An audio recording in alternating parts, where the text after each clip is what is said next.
anniversaire. Après qu'elle a décroché le téléphone, je lui ai dit « Ça sent jusqu'ici. » Et puis elle dit « Qu'est-ce que ça sent? »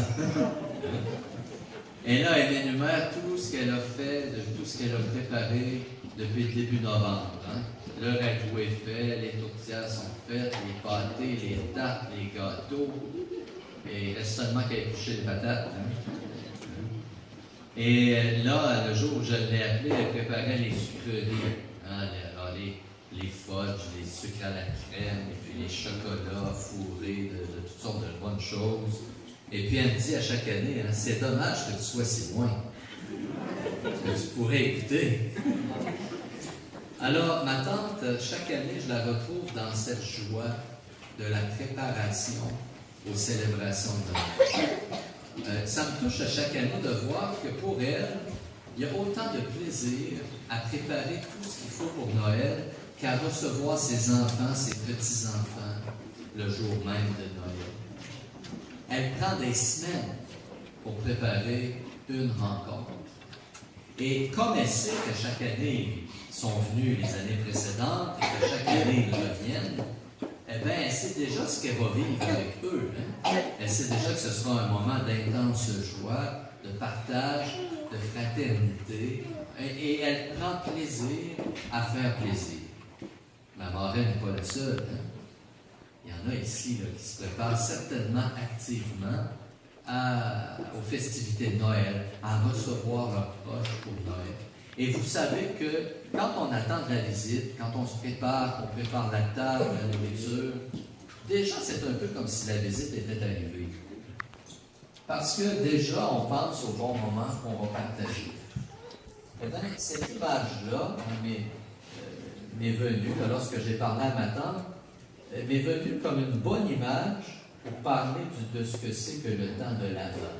Le temps de l'Avent, c'est un temps d'attente pour se préparer à une fête, se préparer à une rencontre, à la venue du Seigneur.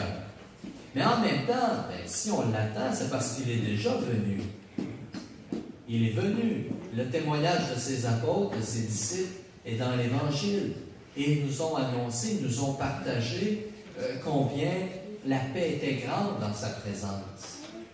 Et ils nous ont expliqué comment Jésus a libéré une foule de gens de ceux qui les oppressaient. Comment il les a relevés et comment il les a libérés de leurs péchés. Non seulement eux, mais nous aussi. Parce qu'au cœur de l'Évangile, il y a cet appel au salut, cet appel à devenir fils et filles de Dieu. Alors nous attendons son retour. Un jour, il reviendra et tout sera récapitulé en lui. Tout l'univers visible et invisible lui sera soumis. Mais en attendant, il vient. Il vient dans les sacrements de l'Église. Il vient dans sa parole. Il vient dans le témoignage des croyants et des croyantes. Il vient. En ce moment même, il vient. Il viendra d'une manière particulière dans l'Eucharistie tout à l'heure. Le Christ est venu. Le Christ vient. Le Christ reviendra. Mais se pose à nous une question qui va nous accompagner tout au long de l'Avent. Elle était écrite tout à l'heure là, mais vous l'avez en grand ici sur le mur. Seigneur, que devons-nous faire? Ma tante, quand elle reçoit, je vous l'ai dit, ce qu'elle fait, elle se fait une liste. Hein? Bon, voilà, j'ai fait ci, j'ai fait cela, hein, je suis prête. Quand vous recevez à la maison, vous faites la même chose. Vous vous préparez à la rencontre en dressant une liste de ce que vous devez faire pour être bien prêt. C'est la même chose dans notre cheminement de foi. Chaque année, ce temps de l'Avent nous est donné pour discerner ce que nous devons faire, pour nous rapprocher du Seigneur, pour être davantage en communion avec lui. Parce que le projet de Dieu de nous le faire entrer en communion avec lui, ce n'est pas que pour la fin des temps. Ce n'est pas que pour le jour de notre mort. Ce n'est pas que pour le jour du jugement dernier. Il veut nous voir entrer en communion avec lui aujourd'hui, maintenant. Que devons-nous faire? Eh bien, Saint Paul, dans sa lettre aux Thessaloniciens, on ne l'a pas proclamé aujourd'hui, nous donne un truc. Hein, je me permets de vous le partager. Faites de nouveaux progrès. ce que Saint Paul nous demande de faire. Faites de nouveaux progrès, nous vous le demandons, oui. Nous vous en prions dans le Seigneur Jésus. Faites de nouveaux progrès. Des progrès en quoi? Dans l'amour. Que le Seigneur vous donne entre vous à l'égard de tous les hommes un amour de plus en plus intense et débordant. C'est ce que souhaitait le prophète Jérémie. Une plus grande fraternité, on l'a vu tout à l'heure. Des jours de bonheur. Des jours où la communion avec Dieu serait présente dans le peuple. C'est ce que nous attendons encore aujourd'hui, un bonheur intense.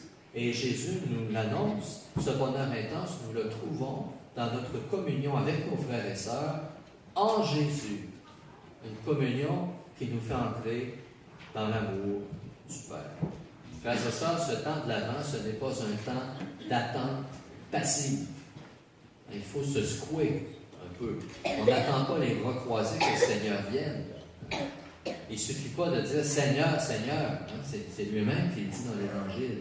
Il faut travailler activement, faire des progrès dans l'amour. Et il vaut mieux faire des petits pas, mais les faire, que d'espérer en faire de très grands, de rêver d'en faire des très grands et de ne pas les faire.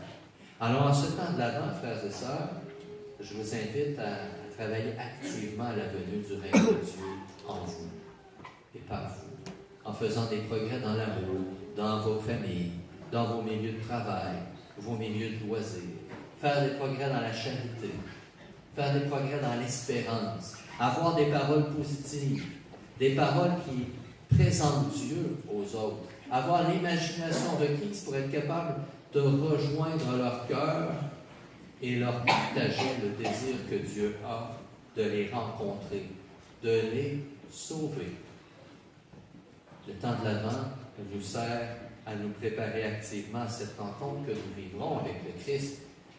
Noël, mais bien entendu aussi cette rencontre finale qui aura lieu un jour quand le Christ jugera les cœurs et nous permettra d'entrer dans la communion avec Dieu.